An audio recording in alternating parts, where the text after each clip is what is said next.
আসসালামু আলাইকুম। কেমন আছেন আব্বু এবং ভাইয়ারা? আমি তো আলহামদুলিল্লাহ অনেক ভালো আছি। আ অনেক দিন পর পুরান ঢাকার অ্যা হোটেলের নাস্তা নিয়ে আসলাম।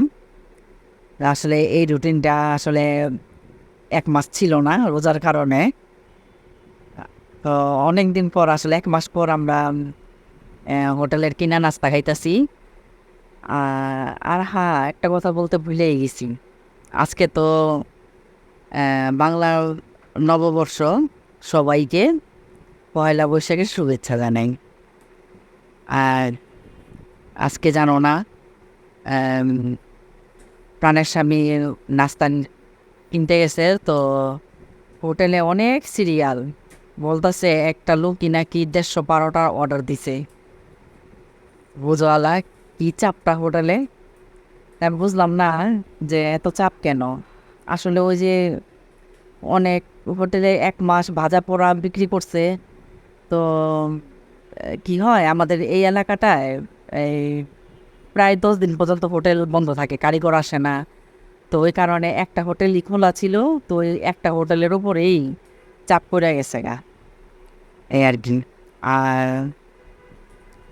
নাস্তা খাইতে, খাইতে তো তোমাদেরকে বলি একটা কথা। কথাটা হইতেছে আমার আম ভাই, আমার ভাইয়ের নাম তানিন। আ ওর আজকে জন্মদিন। তো ও তো নাই, ও তো গেছে শ্বশুরবাড়ি। তো ওকে ওর বার্থডে উইশ কইরা দেই আমার ভিডিওর মাধ্যমে। কারণ আমি জানি তানিন আবার ভিডিও দেখে। তো তানিনকে হ্যাপি বার্থডে। তোমাকে জন্মদিনের শুভেচ্ছা জানাই। আর আল্লাহ তোমাকে নেক হায়াত দান করুক।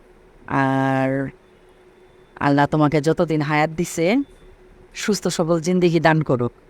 আমিন। এটাই আম আমি তোমার জন্য দোয়া করলাম তোমার জন্মদিন উপলক্ষে। তারপর চা গরম, গরম। তাফসীর তো পাউরুটা রাইখা দিল অল্প একটু খায়া। তো তাফসীর খাইতেছে। খাওয়া দাওয়া শেষ করে ঘরের কাজকর্ম করলাম। পাঞ্জিনে আর আমি আজকে এই লাস্ট বন্ধ। আর এই যে দেখো আমি আজকে পয়লা বৈশাখ দেখে ভাখা রান্না করতেছি। আর তোমার ভর্তা বানাইতেছি, আলু ভর্তা, ডাইলের ভর্তা। আর বেগুন ভাজতাছি, আজকে বেগুন ভাইজা ভর্তা করব।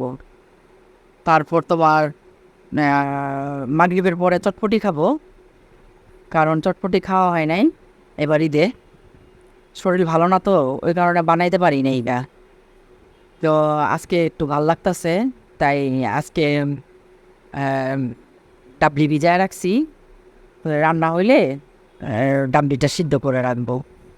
আর এখানে তানজিনা আমার এবার একটু নাড়াচাড়া করে দিতেছে, যে দাও আমি একটু নাড়াচাড়া করে দিই। আমি বলি, দাও।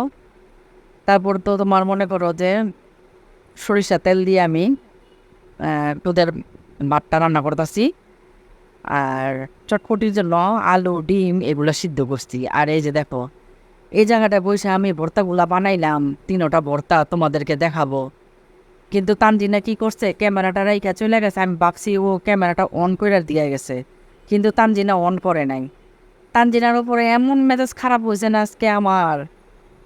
যাই হোক, ছেলে মেয়ে বড় হয়ে গেলে ওদের উপরে মেজাজ খারাপ করলো দেখাইতে নাই, কি আর করবো।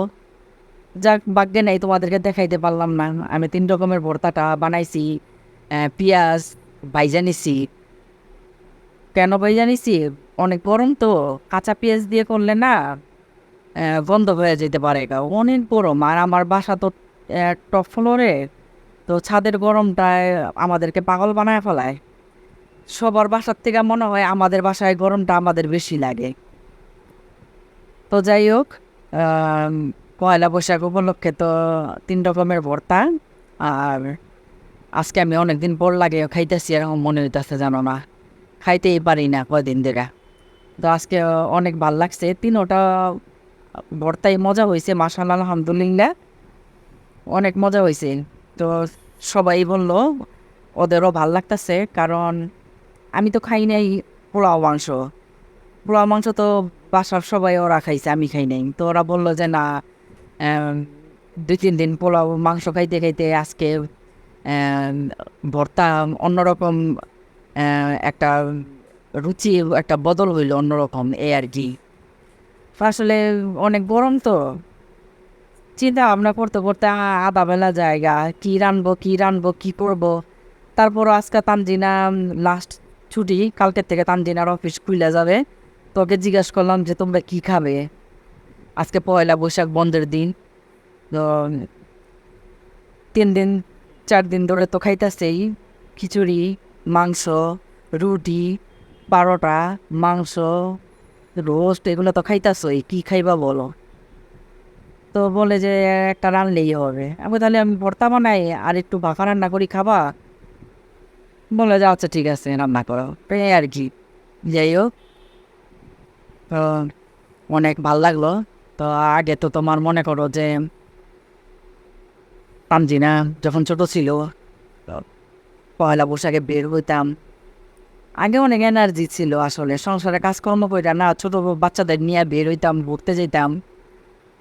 তারপর তোমার মনে করো যে আইসক্রিম খেতাম পয়লা বৈশাখে, পয়লা বৈশাখে ড্রেস কিনতাম, ড্রেস পরতাম। এখন আর এগুলা ভাল লাগে না। আর আমি এমন ঢাকার মানুষ, কি হয়, বিশেষ কোনো দিনে বের হইতে চাই না। এটা অনেক আগের কথা, অনেক আগের কথা। ছোট ছিল তখন, ছেলে মেয়ে ছোট ছোট ছিল, তখন বের হইতাম। তারপরও তোমার জানো না কি হইতো, আহ, লালবাগ থেকে রমনা পার্ক পর্যন্ত হাইটা যেতে হইতো, কোনো রিক্সা যেতে যেত না। এই কারণে এরপরে আস্তে আস্তে আমরা বাদ দিয়ে দিছি, অনেক বছর ধরে আমরা বের হই না পয়লা বৈশাখে। কারণ কোনো একটা দিবস মানেই এখন অতিরিক্ত গ্যাঞ্জাম, অতিরিক্ত জাম। তো এগুলো আমার কাছে ভাল লাগে না। একটু প্রকৃতি, হাওয়া বাতাস ফ্রিভাবে যদি না নেই, এই মানুষের ভিড়ে যদি ঠেলা ধাক্কা করি, তাহলে প্রকৃতি, হাওয়া বাতাস আমি ঠিকভাবে নিতে পারলাম না। ওই কারণে এখন আর বের হই না। তারপর তো আমি এগুলো দুপুরে সব রেডি করে রাখছিলাম, জানো না, গরম তো এত কিছু দেখাইতে পারি না। এখানে তোমার লেবুর খোসা গ্রাস করে রাখছিলাম, তারপরে তোমার টমেটো, পেঁয়াজ, কাঁচামরিচ, শসা সব কাইটা দুপুরে আমি ফ্রিজে রেখে দিছি। টকটা বানায় রাখছি, তেঁতুলের টক, শুকনা মরিচ, চিনি। তারপর এখানে আবার একটু দিব, চটপটির মশলা দিব। চটপটির মশলাটা দিলে টকটা অনেক মজা হয়। তো গরম গরম খাইলাম সবাই, যদিও গরম আমাদের বাসায় অনেক, কিন্তু ঈদ মানে বাঙালি একটা চটপটি, তাই না? তো আমি তো ছোটোবেলায় অনেক চটপটি খেতাম। তো এখন আসলে নিচে নামলে পাওয়া যায়, কিন্তু নিচে নামিও না, খাইতেও পারি না, এই আর কি। তো এই কারণে আজকে বন্ধর দিন লাস্ট, তো তানজিনাকে বললাম আজকে চটপটি বানাই দিই, খাবে তোমরা? বলে যাচ্ছে বানা। তো ওরা আজকে রাত্রে চটপটি খাইলো, চটপটি খাই এই সবাই ঘুমায় গেল। আজকে আর কিছু খাই নাই। একটা ডিম সিদ্ধ দিছিলাম, ডিমটাও পরে দিয়ে দিলাম। চটপটিটা যেমন মজা হয়েছে, তার চেয়ে বেশি মজা হয়েছে টকটা। আমি টক তো অনেকগুলা খাইছি খালি খালি, কারণ গরমে না, এতদিন রোজাও ছিলাম, আবার গরমে মুখ কেমন যেন সিদ্ধ হয়ে থাকে। তেঁতুলের টক খাইলাম গরমে, ভালোই লাগলো। তেঁতুলের টক দিয়া চটপটি দিয়া এমনিও খাইলাম, ভালো লাগলো। যাই হোক, তো খাবারটা আমরা সবাই এনজয় করতেছি আজকে। ঈদের চটপটি বলে কথা নাকি? তো আসলে এই ঈদের চটপটিটাই আসলে জমে ভালো। অনেক লোভনীয় হয়েছে, কি বলবো, আর অনেক লোভনীয়, আর অনেক মজা হয়েছে চটপটিটা। আর আজকে আমি তোমাদের থেকে বিদায় নিয়ে নেই চটপটি খাইতে খাইতে। আল্লাহ হাফেজ, ভালো থাকো, সুস্থ থাকো, কেমন?